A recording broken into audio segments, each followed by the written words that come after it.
Good morning, world! Ba't tumayo ka? Parang ang liit mo. Kasi mataas ako maliit ka, kaya gumaganon ako Guys, welcome sa kaguluhan ng aming kusina. Tingnan nyo guys, ang gulo. Oh, yung pantry namin, wala na. Nakalabas kasi It is Sky. Itanak.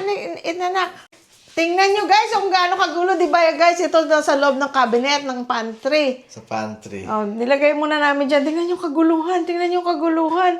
Tingnan nyo yung kaguluhan. Oh my gosh, ang gulo. You know why, guys? Masakit sa ulo. You know why, guys? Because we have good news. Di ba guys, ang dami nyo nag-suggest ng solar. So ngayon, noon pa naman gusto namin mag-solar, kaya lang malaking pera. Kinukonsider. Oo. Sky, stop anak. Stop mo.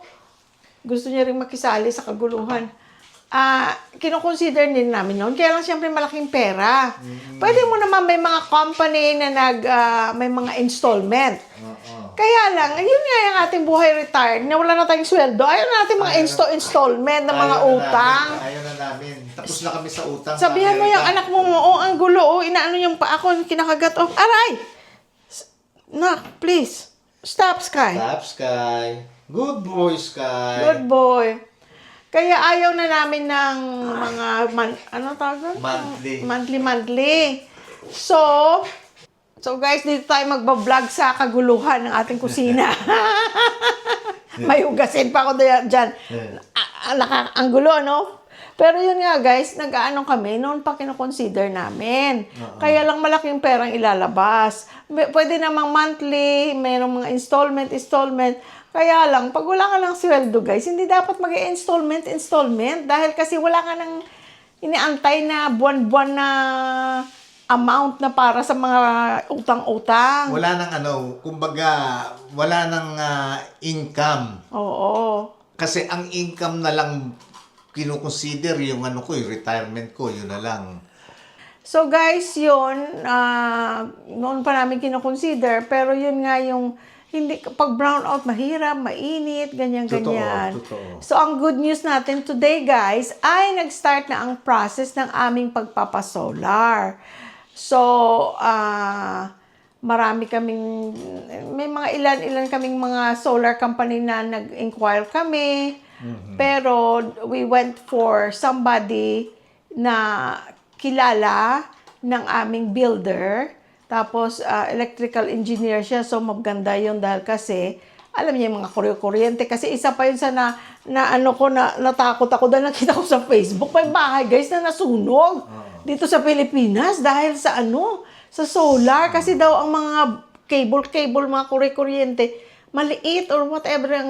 Anyway, hindi ko alam kung anong specifics. Basta, nasunog. Yung sunog galing doon sa solar sa bubong. Yun ang naging cause, yung solar. Oo, so, sabi ko, okay lang. At saka sila Engineer Mar, Dito rin sa Metro tsaka si Jennifer, dito rin nakatira sila sa Metro Gate. Mag-asawa sila. Tsaka marami na rin silang, may mga hotel na silang nalagyan ng solar. Marami na sila. Sa Clark. So, Marami silang nagawa na rin sa Clark. at saka recommended ang aming builder. So, we trust, because we trusted our builder with our house. So, kaya yun, nag-start ng ating proseso. Naging teacher nung builder namin. Sino? Si Mar. Teacher niya sino? Naging teacher ni builder sabi? natin. Oo, sabi. Siya mismo may sabi, naging Teacher siya? Oo. Ni paring Ron? Parang Ron. Oh, okay. So, ngayon guys, kaya ito magulo. Dahil, we will show you, ha? Kaya ito guys magulo, linabas ko yung aking mga cabinet dyan. Sa loob ng cabinet, mga grocery yan. Napakita ko na yan sa isang vlog ko na inayos ko dito. Dahil ang electrical panel guys ay sa loob ng cabinet. Kaya dito ko yan nilalagay paano siya ngayon makapunta dyan? Kasi syempre inaalam niya ang mga kuryente. Kaya kailangan ilabas.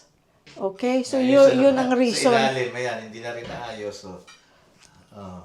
May mga Ayan, kaya kailangan ko nang ayusin. Mga groceries na. So, anyway, kaya guys, di ba guys sa Amerika, ang mga electric panel, Nasa labas ng bahay, sa gilid ng gilid. bahay, sa wall. Sa gilid ng wall. Ito sa naman wall. kasi, dito nakalagay, kaya lang ginamit namin tong space na to para maging pantry. Maliit, Oo. kahit maliit, merong, At least for may... groceries. Oo. Ayan, kaya may maliit na pantry. Oo. So, ayusin natin to guys.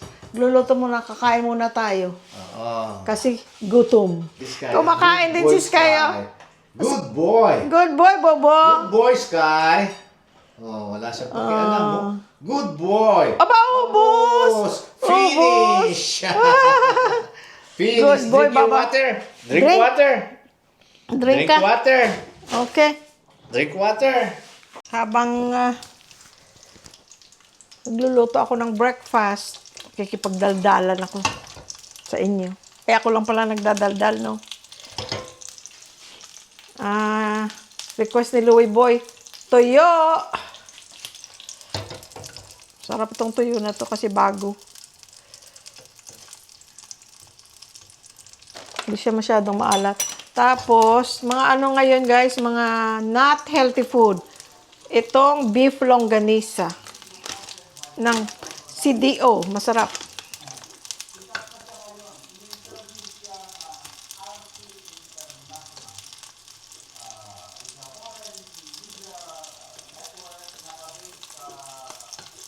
Sarap ng ang sarap ng amoy ng ano, ng tuyo. Do you want more food? Bakit ka nag-ano? Dagdagan natin ng konti kasi hindi ka naman nag-dinner kagabi. Oh, ayan.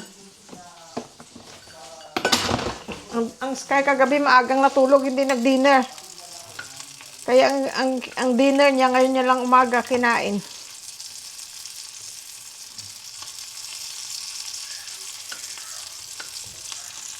Bango, oh. Ako hindi na ako magtutuyo kasi mapaparami kanin ko. Mapaparami ang kanin. Tapos guys, ayan, dalawang itlogis. Itlog is life.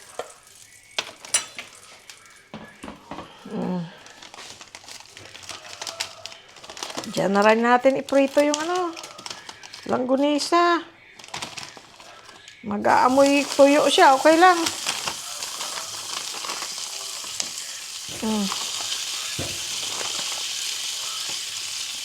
Yung niya guys, yung casing niya is artificial casing.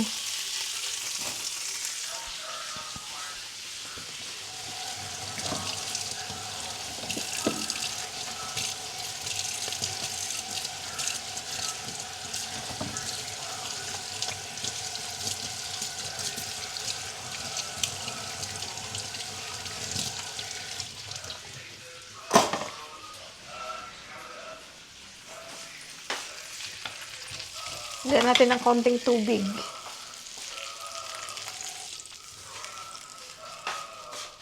Naaya ko si Louie Boy mag-date. Pag sinabi kong date, ibig ko sabihin kain sa labas. Hindi na, sabi niya, dito na lang tayo. Malaki kasi ating babayaran sa solar, hindi na muna tayo magagasta. Pero maano yan guys, kasi pagka brownout, wala akong internet, hindi ako makapag-upload. Mainit. So, at least magagamit natin ang aircon. Pa-isa-isa lang naman aircon eh. Kung nasaan kami, nandun ang aircon. So, makakaya ng At saka yung inaano namin is hybrid.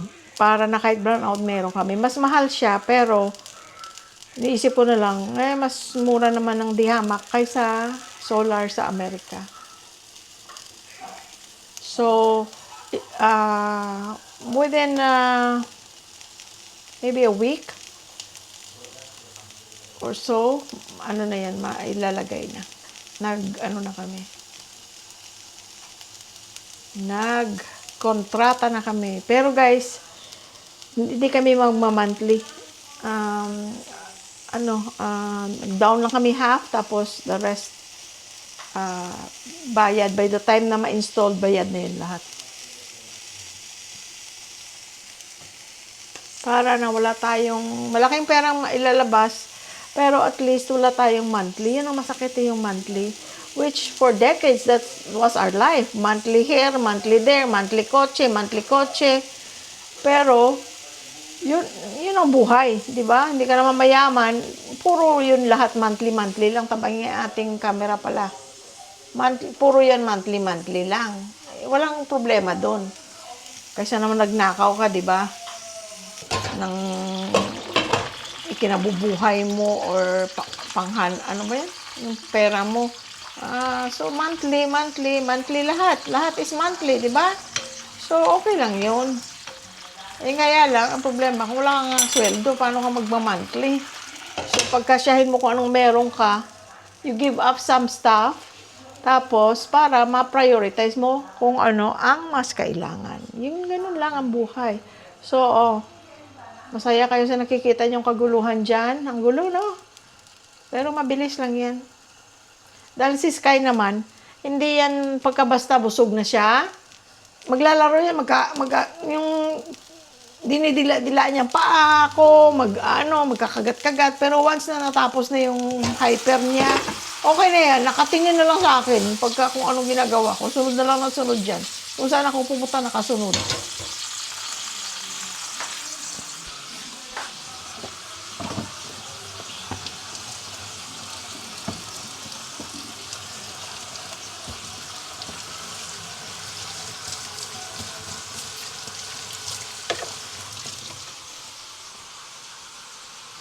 So, ayun guys, ang kapatid ko ay nakarating na ng Amerika. Salamat sa Diyos. Aray, nak. Ayan na naman siya, oh. Nagkukut-kut na naman siya sa paa ko. No, Sky. I don't have time to play right now, babu. I'm cooking. Just wait, okay? So, nakarating sila guys ng Amerika. Thank you, Lord. So, ang flight nila was from Naiya to Taipei. Meron silang layover. Kasi pwede namang walang layover kung mag-Philippine Airlines ka, dire-diretso yun, walang layover. Sabi namin, okay lang may layover, at least nakapunta pa kayo ng Taipei Airport. Marami kang makikita doon, maraming kainan, maraming kung ano-ano. Tapos, isa pa, hindi naman kayo kagaya ni Mami and Daddy na si Mami bini-wheelchair. Siyempre, mapapagod, matanda kayo, bata pa kayo, pwede pa kayo hindi mag-direct flight. Kasi kung direct flight is more expensive, siyempre. Tapos, wala naman problema. Kami nga ni Louie, nagaganon din kami pag nagta-travel kami. We don't mind layovers. I actually like layovers kaysa bloated ka na sa aeroplano. Ang haba ng flight. Hindi ka makalakad-lakad. At least sa layover, may nakita ka na. Mahilig ako sa kain pa ako dun sa kung anong mga kainan doon. Like sa Taipei, sabi ko, may ganito, sinabi ko sa kapatid ko. Sabi niya, ay, nakita ko yung sa vlog mo. Ganito, ganyan. So, guys, nyo rin ha, abangan nyo rin yun ha, kasi ang mga pamangkin ko, nagbi-video rin sila. Sabi niya, para tita, i-include mo sa vlog yung journey namin from the Philippines to the USA. Kaya ayun, di ba sa vlog na tinanong ko sila, what's the first thing that you want to eat? Ay ba, sabi in and out. Kaya from the airport, 3 sasakyan ang nag-ano sa kanila. Tawag dito, sundo. Unang sasakyan, si Daddy at si Mami. Sa another sasakyan, yung sister-in-law ko at saka yung brother ko. Tsaka another sasakyan, yung family ng sister ni Julie. Kasi ang sister ni Julie, si Gina, hi Jean, and family, nasa LA din. Tapos yung isa niyang sister, si Sandy, hindi pa sila nakita kasi nasa Chicago siya. Tapos, diretso sila sa sa in and out. Kaya, ang saya. Binibigyan ka pala ng tawag dito? Binibigyan ka pala ng flag ng USA pag bago kang dating, yung immigrant kang dumating. Ako hindi ko maalala. Parang wala naman akong flag, but I arrived sa US as a working visa, skilled worker, H1A skilled worker visa. Kaya parang wala naman akong flag. Sila kasi immigrant sila. Nasunog ng aking niluluto. Kasi immigrant sila. Aray, nak! Aray! Ayan na naman siya. Ano na naman siya ng paa ko. Sila, may flag. Welcome to the USA. Tapos, Pilipino pa yung officer na nag-interview sa kanila, guys. Kaya, last na daw sila na kumuha ng bag. Kasi ang tagal. Kumbaga, nauna na yung mga... Kasi pagka dumadating ka Amerika, mabilis lang naman. Unless may problema sa papeles mo or sa visa, sa passport mo, whatever. Or sa papeles mo. Wala naman dire-diretso lang naman mabilis lang naman pero sila ang tagal kasi you know what guys, sabi ng kapatid ko, officer, kasi Pilipino. So nagkwento siya nagkukwentuhan sila, yung ganon, ng mga buhay-buhay. Sabi ko ba, nakipag-anuhan pa talaga. Sabi ko, that's nice. Pero wala naman mga tanong-tanong. Yun nga lang, natagalan sila kasi nakikipagkwentuhan si Sir sa kanila.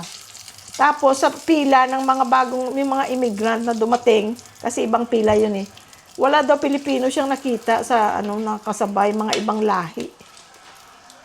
Kaya siguro, makipagkwentuhan sa kanila. Kaya last na sila. Sabi ko nga, salamat sa Diyos.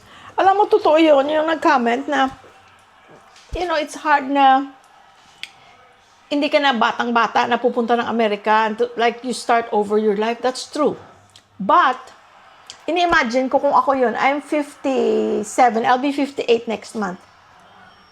Ini-imagine ko, kung ako yun, for example, at this age, or sabi mo na ng 50, kasi ang kapatid ko is 50 years old.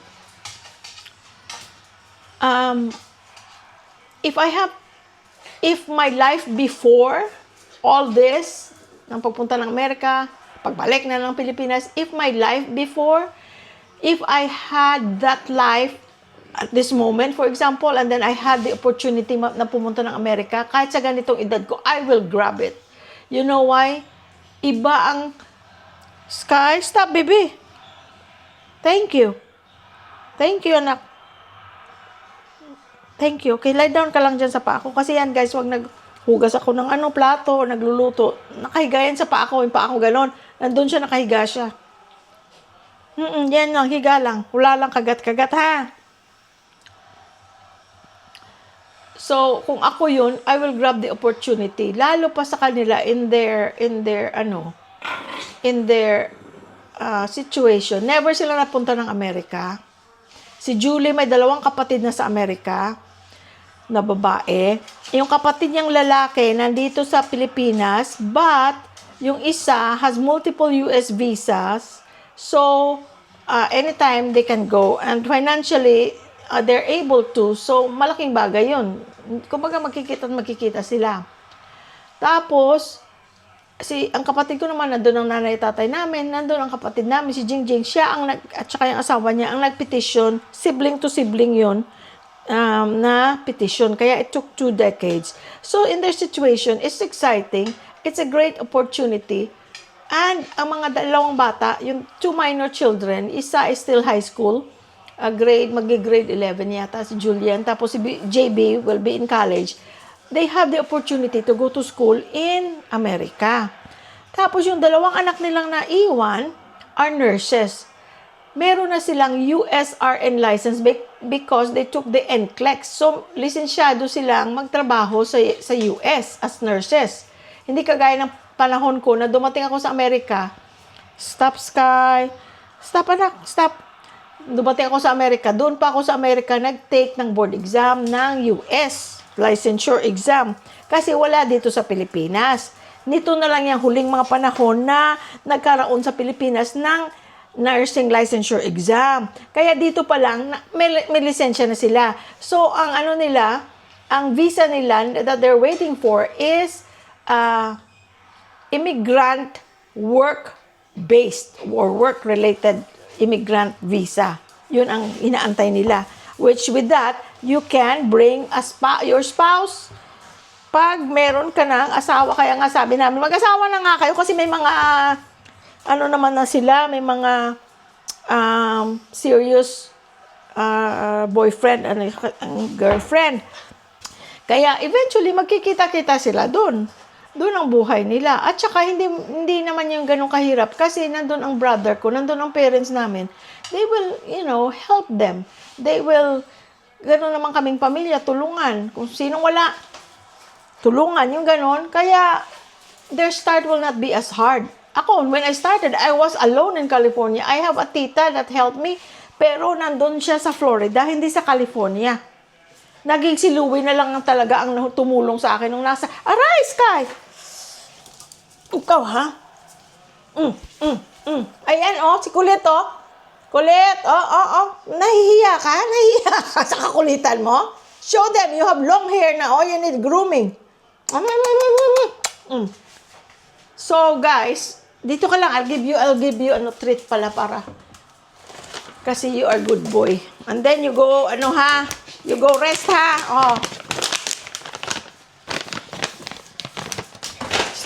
Spin. Good boy. Okay, ayun. Hindi mo nakita, ayun, So, ayun, guys. So, ang pagpunta nila doon is a very positive thing.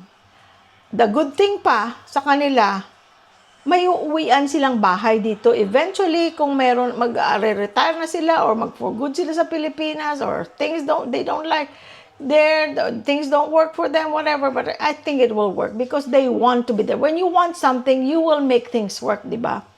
So, sila, ang kagandahan, may uuwian sa Pilipinas. Meron silang bahay. Pati si Jingjing may bahay.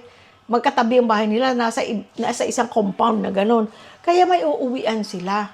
So, yun ang blessing. Di ba? Hindi na sila yung magpapagawa pa ng bahay. Meron silang uuwian. Kaya, yun ang maganda. So, very thankful kami. Very thankful. Tapos, yung nanay at tatay ko, you can tell, na they're happy, yung smile nila. Tsaka sabi ko nga sa kapatid ko, hahaba pa yung buhay ng nanay at tatay natin sa awa ng Diyos. You know why? Meron na silang makausap na, at saka may mga apo sila na nandun, extra family. Kasi kung hindi, sister-in-law ko lang at saka yung brother ko, ako wala na nga ako dun. Ang mga anak ko naman, hindi naman nila nakakasama dahil, nag-bend ang, sorry. Ay, sa hangin. Ipapatalian ko pala yung kay Louie Boy. I'm sorry. Daming interruption ko. Hindi naman nila kakasama because Yucaipa to Los Angeles is far. It's probably 2 hours and a half, 2 hours maybe. Walang traffic. So at least sila doon, magkakasama sila doon. Kasi ang bahay ng tatay ko at saka bahay ng kapatid ko is like 3-5 minutes drive apart. They have the same main street. So they're basically isang lugar lang talaga. So, hindi magiging napakahirap na yung ni plato wala ka, ni kutsara wala ka kasi you're starting over. Nandun ang yung ko nga yung sister-in-law ko, Day, thank you, Day, ha? Thank you, Day, Ferolin, sa pag-support mo sa mga ating mga mga pamilya dyan. Alam mo, bumili pa sila ng bed, bagong mattress doon sa isang room, inayos ang mga room. Ang laki ng bahay nila, pero dalawa lang sila. Inayos nila ang mga room. Ang mga bata, tig-iisa ng room. Ang mag-asawa, may sarili ring room. Tapos, ang mga cabinet, may mga may mga damit na kung anong pwede niyang i-share doon sa mga bata. Yung isang bata, may iPad, yung pinakabunso, may iPad pa siyang binigay. They are well taken care of. Of course, it's not gonna be forever na doon sila nakatira. But for now, that they're starting over, they have family. Yun ang maganda. Kasi kung wala kang family, siyempre, kailangan mong pera talaga. Kasi saan ka titira, mag-apartment at lahat. Pero they have the support. They have the support. They have the love.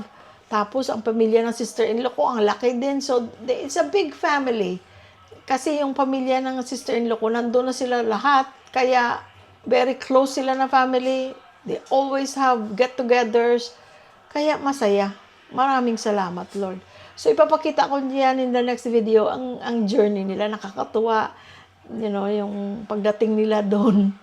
So, abangan nyo guys. Yun lang muna ating vlog guys ha. Makakain muna kami tapos I will enjoy my iced coffee and then aayusin ko to.